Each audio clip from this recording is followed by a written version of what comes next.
Welcome to Bold Thinking, entrepreneurial stories honestly told. In a world full of chaos, this is a podcast about the people making positive change in the world, using bold thinking to transform businesses and themselves.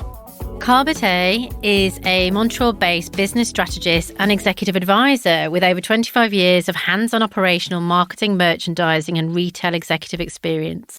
He's the founder of Studio RX and has been named by Rethinks Retail amongst the world's 100 top most influential retail thinkers. And even recently published his first book, The Great Acceleration, The Race to Retail Resilience.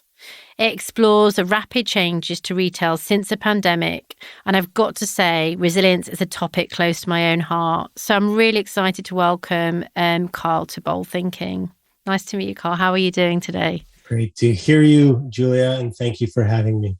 Oh, I just wanted to dig right down into this and hear a little bit about your business and about your new book that you've written a lot about. Obviously, it's absolutely topical at the moment with this whole retail resilience and, after the pandemic. So if you'd love to tell us a bit more about that. Wow, there's a lot to unpack. So, the business Studio RX is just basically my advisory service where we work closely with predominantly retailers, but now more recently working with brands and solution providers as well, around thinking about the shifting dynamics around the consumer and how we address them and the whole go to market that intersects with the customer journey. So that's very much data driven and all the things that basically makes a retailer or a brand or technology company relevant today.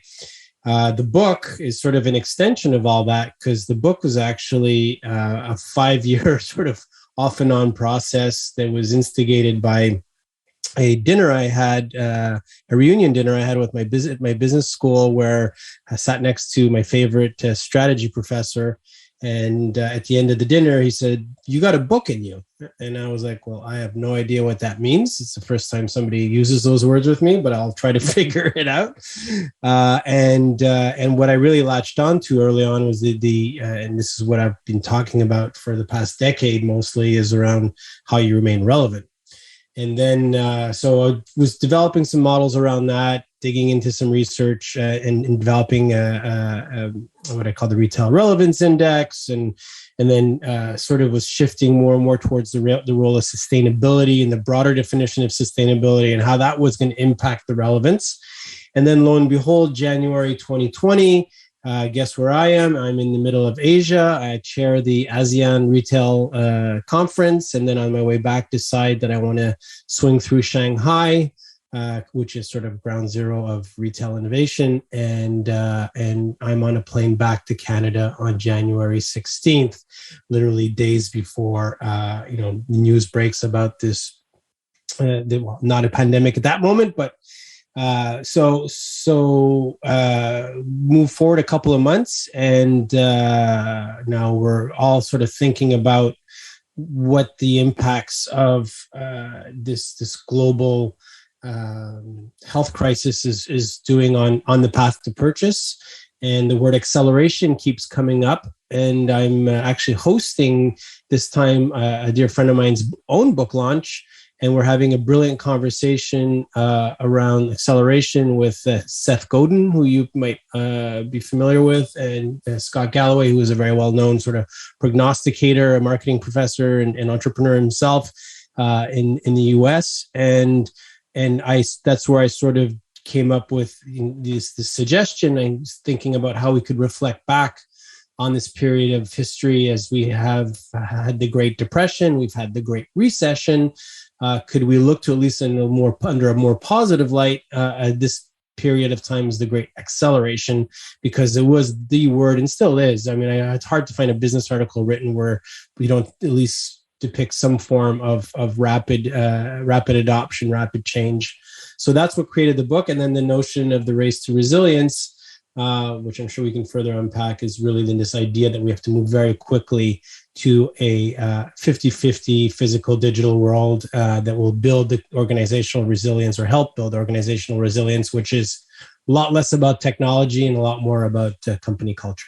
So, I mean, just from that book and your reflection, obviously, based in Canada, but obviously a global perspective, what do you see as the big major changes? Is there ever going back? Would there ever be any commercial model around physical retail anymore? Have we left that for good? And, what perspective are you seeing around that? Yeah. So no, we haven't left it for good. Not at all. I think the reason why we use the word acceleration is that it's not the great reset, or it's not the great, we haven't changed that much. We've just accelerated the change that was already in motion.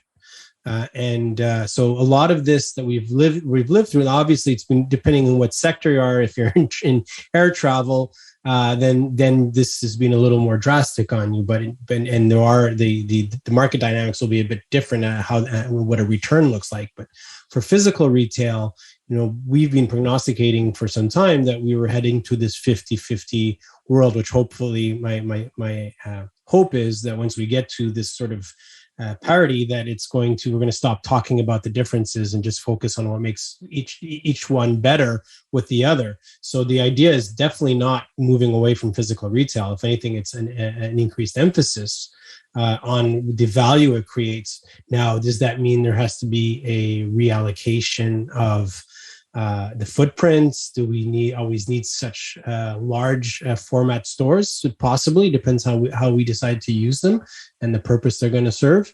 But yes, I mean, and in the book I interview, I have 8 really amazing sort of entrepreneurs in their own right that I wanted to get their take. And these are people from around the world in different pieces of the dynamic, from technology to sustainability to new concepts, and everybody sort of was reflecting on the same dynamics and how they were all reacting differently in some ways, or at least trying to distinguish themselves differently. But at the core, you could sense that everybody was truly trying to accelerate their value proposition to kind of catch up to the consumer. Well, it's fascinating. And obviously, we've had a new Amazon store opened in London recently, 3,500 square foot, the first outside of the US. Have you got any take on that? It's quite there's a little article I read the other day about Andy Jones, the director, said about convenience is part of the store offer, and actually Bob put tills back in and all that sort of stuff.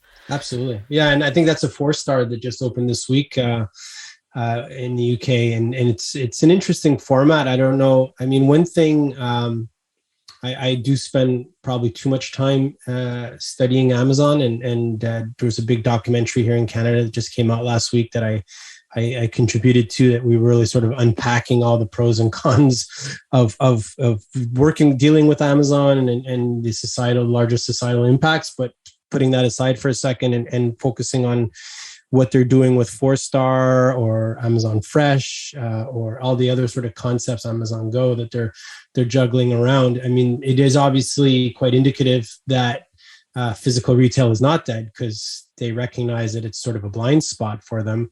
I think their use of using physical retail is probably much different than what our traditional or legacy retailers see it as. We've seen retail as a distribution point, well-lit shelves in a good location, whereas Amazon just sees it as one more data point, another place to sort of get contextual data that they're sorely missing. So how they decide to roll this out, they're not very good, I find, at physical retail, other than the frictionless stuff, which they're phenomenal. And the only reason they're phenomenal at it is because they're so well capitalized that they can just they don't need to have the short medium term business case to justify the investments. They can just go out and make these massive bets, which pretty much any other retailer can't measure up to, even the largest like Walmart and those, or Tesco. So it is very, very interesting to see their moves, and I think it's still important to be inspired by some of the innovation they bring. But a concept like 4-star, I don't think is something that we'll see many other types of retailers look to replicate. I think everybody has our existing physical retail ecosystem is probably better at it than Amazon is, but again, using it for different purposes as well. Tend to agree with you on that. One of the things we've been talking about a lot on this podcast is, bold thinking. Obviously, coming through this pandemic, the rate of change and pivoting of businesses has been incredibly rapid. So I really want to ask you a little bit about, what bold thinking means to you and what you're seeing out there in the world that's reflecting some of that bold thinking. Yeah, I mean, so even previous to the pandemic, we saw that there was a need for bolder thinking. And an example that struck me is I do a lot of work with with McGill University here, where we have a retail innovation lab, and I've been part of the launch of a retail management school here that was instigated about 5 years ago. And we had the CEO of one of the largest companies here, a retail companies, one of the most storied, think about almost like a Tesco, but at our proportion. And he came through and addressed the students and was like, 5-10 years ago, if you were going to ask me what was going to happen 5-10 years from now, from then, I would have been talking about changes in format, digital adoption, et cetera, et cetera. Today, when you ask me about, 5-10 years from now, I'm going to tell you quite honestly, I don't know if we're going to still be around 5-10 years from now as a company. And these are really entrenched. Now, was this to provoke and sort of rattle the cages of the inertia that it's often in these organizations?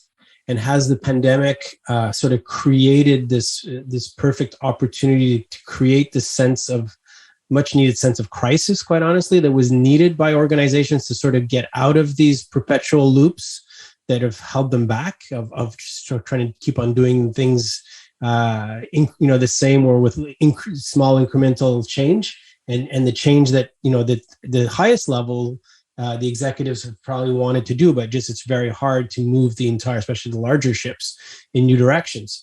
So the bold thinking, around the pandemic has been, this has been sort of the perfect opportunity for these organizations to say, because as for any change management initiative, step one is create a sense of urgency. So has this created the sense of urgency that has allowed the bolder thinking to sort of rise to the top? So I think the answer to that is yes in most cases. But a lot of these organizations have used this to restructure, to get out of leases that they wanted to just do it more quickly, downsize, resize, reallocate, and all these things. So we've seen a ton of that, to the point where, interesting, I did a follow-up interview from the book last week with Stacy Schulman, who's the head of emerging technologies for Intel Corp. And she deals with around the world with all the sort of the business leaders.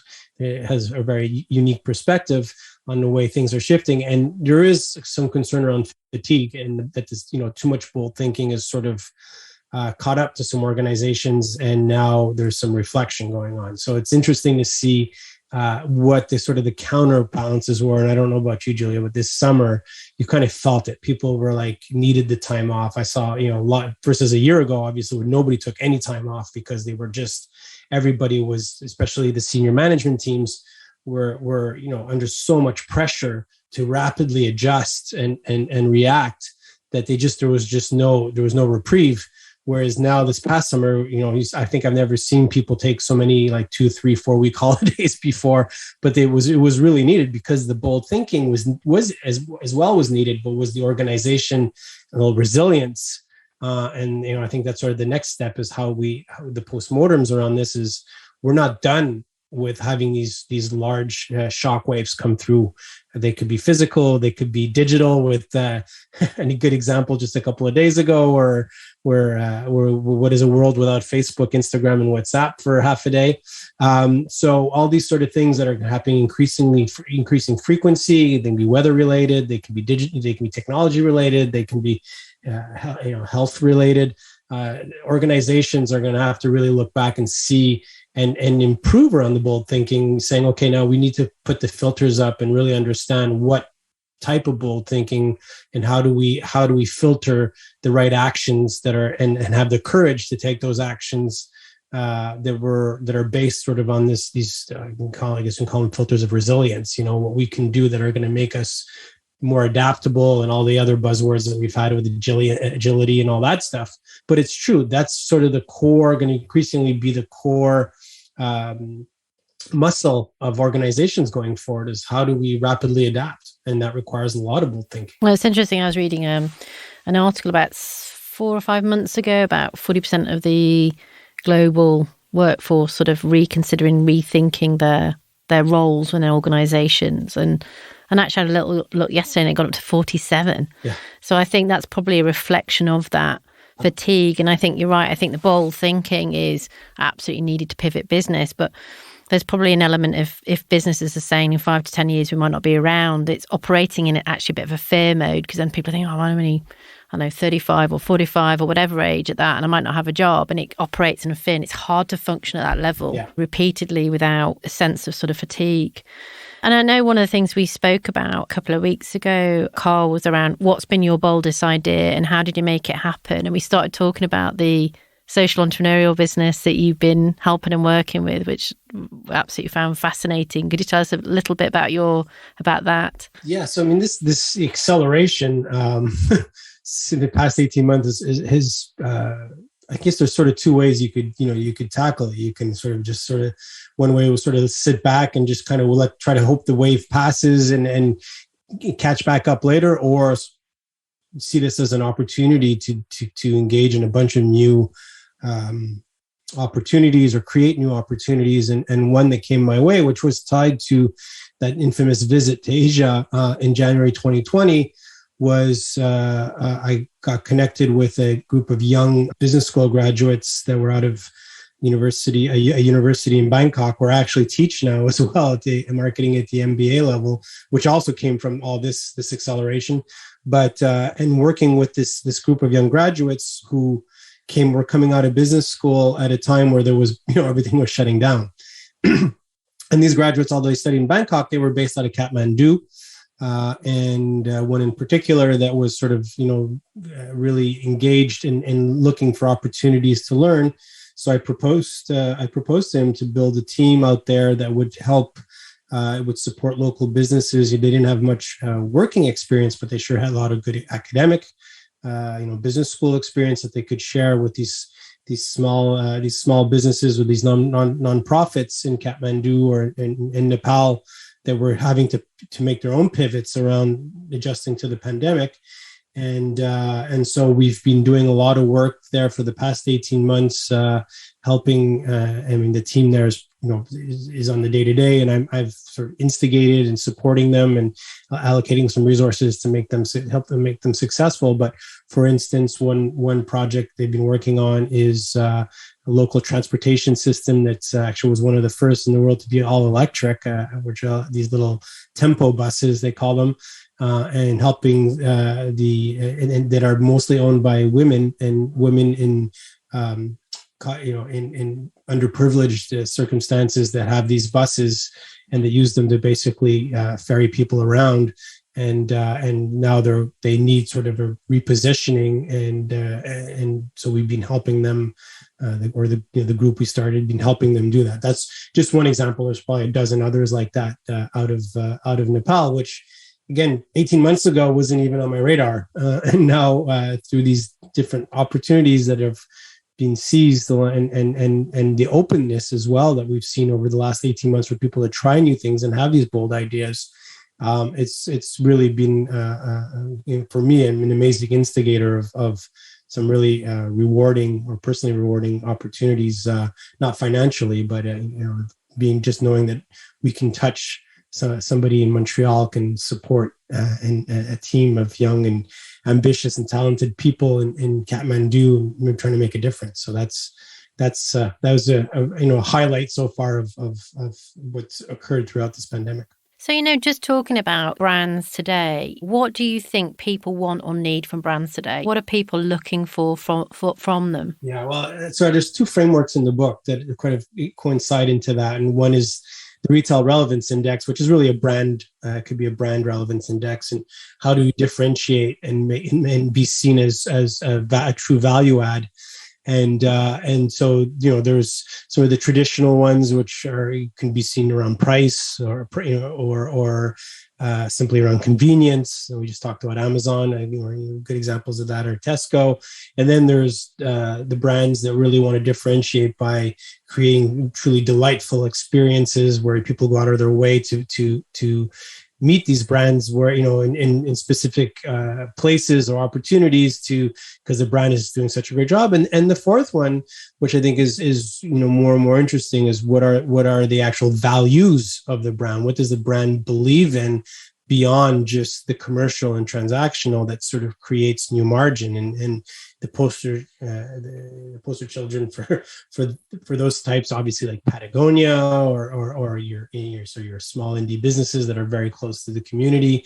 So I think a lot of brands are trying to replicate that. And what the model actually talks more about is really being differentiated in a tangible and measurable way. So that's one thing. The other framework is sort of based on the triple bottom line approach, or the three P's of planet, people, and profit, and how those need to intersect. And I've sort of pushed that one degree further and thinking about it as a flywheel now, and how we need to build momentum around those three P's, and that you will no longer be able to, you will no longer be a sustainable business, and not just in the environmental sense, but the economic sense.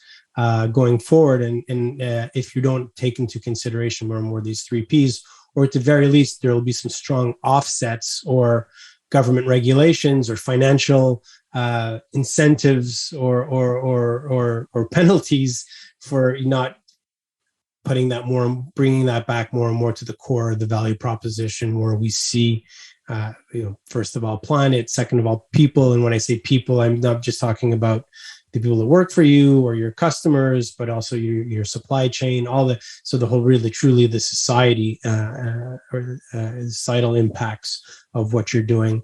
So once we get towards that, and I wrote a piece about that actually just before heading out to Asia, and how that was going to be the biggest trend of this decade, and thinking that was sort of pushed out 5 to 10 years. And I think the acceleration has pulled that forward as well. And obviously after the pandemic has hit a lot of industries particularly hard, whether it's airlines or retail, you still feel that sort of planet perspective is coming to the forefront. Yeah, and in the interviews, those 8 interviews in the book, that's a really good question, because that was a big concern of mine. I was like, is this really still relevant? Because I'd written this article sort of saying, okay, this is the definitive trend of the next decade, and I come back and a month later I'm like, wow, maybe I got that completely wrong. But I was reassured in those 8 interviews without me bringing it forward, and the book wasn't written, so they didn't even know that was really sort of one of the frameworks of the book. It sort of came naturally, where everybody eventually started talking about the Build Back Better, and there's still a lot of work to do, but that's just been something that's been accelerated. I think a global crisis, health crisis like this, just put that much more emphasis on the importance of looking further than profit to rethink our business models. And for instance, in the book, there's Peter Backstrom's one of the 8. He's head of special projects around innovation and sustainability for H&M. A company that we could all lay a lot of blame on around their impacts on the environment. And he brought forward some really interesting data points around, or even the perceptions around the critical importance, and how these large organizations are probably going to be the ones they're going to drive most of the change, because they have everything to gain from it. They're not just doing it because it's the right thing to do, because it makes economic sense. And then shortly after, I interviewed Isabelle Blondet, who's working on Decathlon's 2030 strategy. She's part of their 2030 strategy group. She's an architect by training, and does a lot of the new store formats for Decathlon around the world. And she's like, how can we be a company that promotes well-being and not have environmental well-being at the core of what we do, and have to rethink how we our supply chain, how we just all these elements. We all have to. It's non-negotiable. And this sort of speaks to the flywheel effect, because she goes, if we're not doing it, we're not going to get the buy-in from our stakeholders. Maybe today we can still get away with it, but those days are really coming quickly to an end. And if we're not ready for that, then our economic existence is rapidly going to end.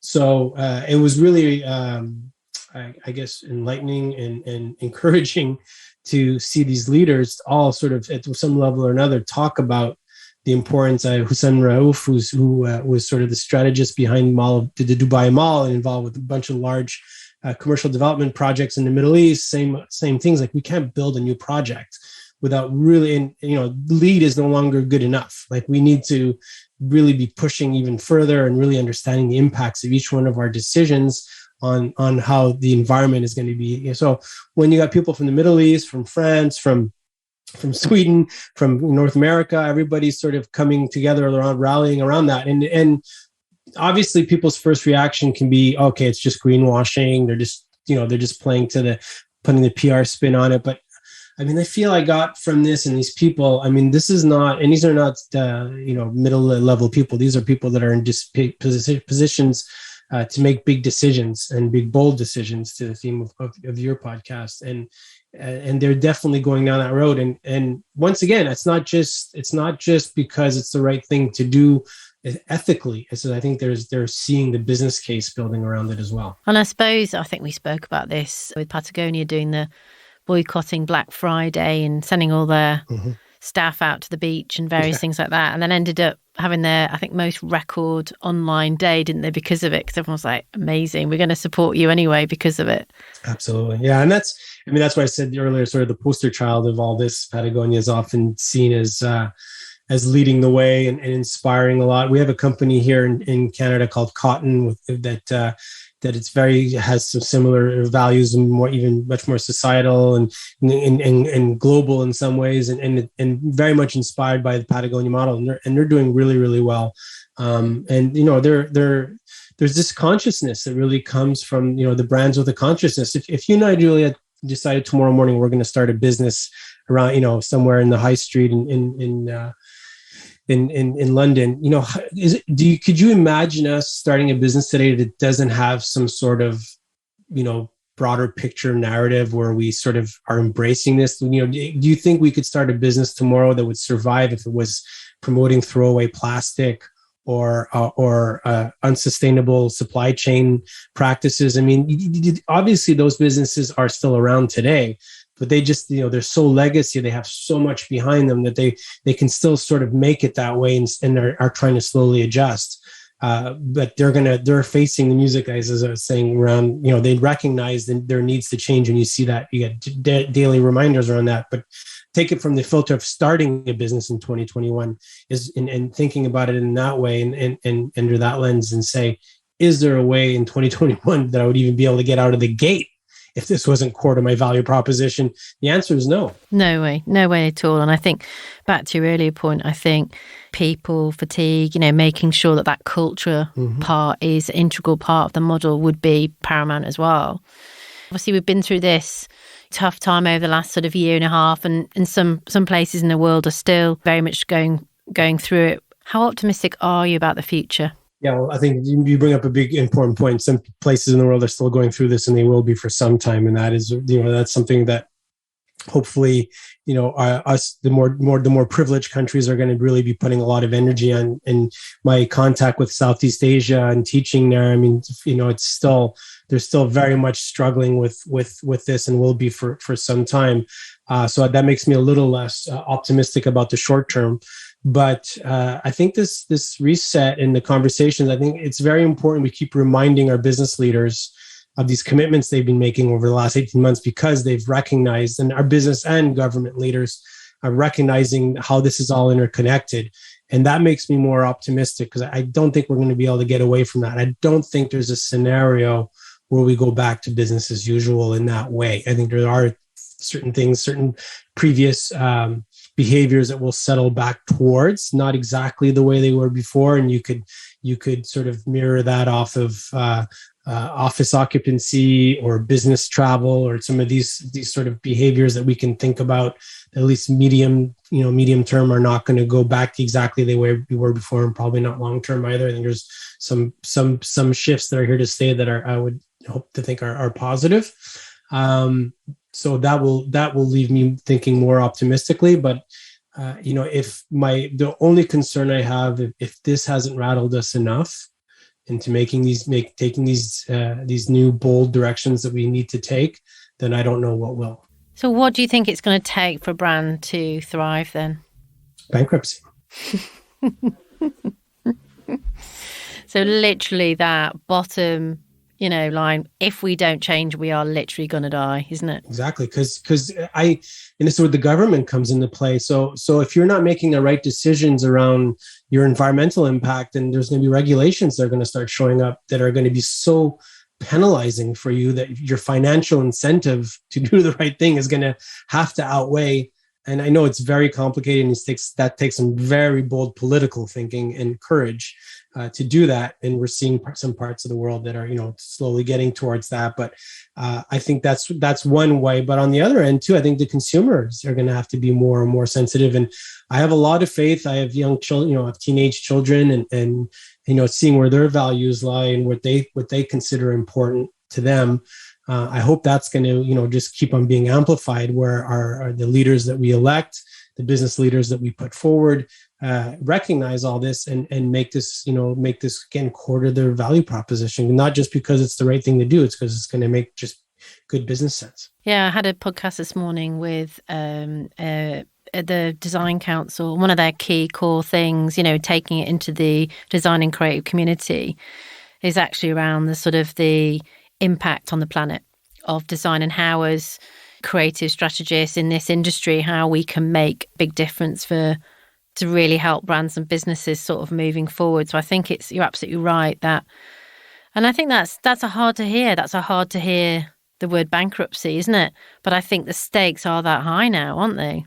I really do. I really do. And I think the metrics, the incentives, the way that we measure success, all these things, are rapidly shifting. I think to address these new realities, and again, I think it's going to play into the whole resilience notion too. It's going to make ultimately organizations more resilient. If you're not just focusing on that one thing, if you're able to find a balance. So I talk a lot about the digital physical balance, but if you can find this new balance between economic, environmental, and societal impact, then I think you're going to be a lot more. That's going to build your organizational resilience. You're going to have a better time attracting talent, attracting the right business partners, the right suppliers, and so forth, and at the same time, be seen by the consumers for the right reasons. So all that tied together, I mean, that's for me, it seems like it's the only way to go. And I suppose just on the last question with Facebook, Instagram, and WhatsApp going down this week, Carl, also one of the things that he does is report on CNN and give a great opinion to those about the state. What did you feel like you learned from that this week? There's quite a big monopoly, and it made quite a big impact, didn't it, on the So yeah, and that's a really important point, and I definitely seized that opportunity to reinforce my message, as any good marketer would do. I when I talk about race to resilience and this rapidly heading to a 50-50 physical digital world, I remind people I'm not saying 100% digital or 100% virtual for that very reason. I talk about it very briefly in the book, but I said it's as much a race for those digitally native vertical brands that we've looked up to for the last decade, and how innovative they are, and how they're able to build direct relationships with the customers without that physical presence. And that exposes their vulnerability when we have events like that, being a half a day without the largest social network in the world. And reminds these brands that they need, and you've seen this, and we just opened up earlier around Amazon increasing its physical footprint. And I said it was mainly for data collection, but there's also some resilience in there too for them to know that they have a network, because it'd be what happened, whatever caused the outages at Facebook. I mean, there's going to be more and more of these sort of events around denial. DNS attacks or all these different sort of things that can happen that make digital not as robust as we might think it is. I'm not calling for a digital apocalypse. I'm just saying these sort of things are going to happen, and will be out of our control. And you're going to be happy that you have another channel to fall back on during those times that could be physical, that could be more closer to the community into your customer base and all these things. So it is, I think that was sort of a wake up call. I mean, if I have a brand today that's 100% reliant on Instagram, I think the last thing I am is resilient. No, I totally agree with you. And I think it was really interesting during the pandemic, brands like, Airbnb suddenly started doing tutorials and training, and really overnight went to probably very little income. So absolutely fascinating. Well, I just want to say thanks for joining us today, Carl. As always, I could talk to Carl for hours and hours. He's absolutely inspiring. And so thank you for listening to Bold Thinking, Entrepreneurial Stories Honestly Told.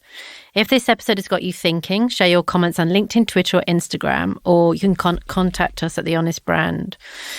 Join me next time to hear from someone else who's making a positive change in the world. And I just want to say thank you to Carl today for joining us from Montreal. It's been absolutely gripping to hear from you, and really looking forward to reading your book. Thanks, Joanna. I'm looking forward to being in London. Yeah, now when are you coming over? We got to nail that down.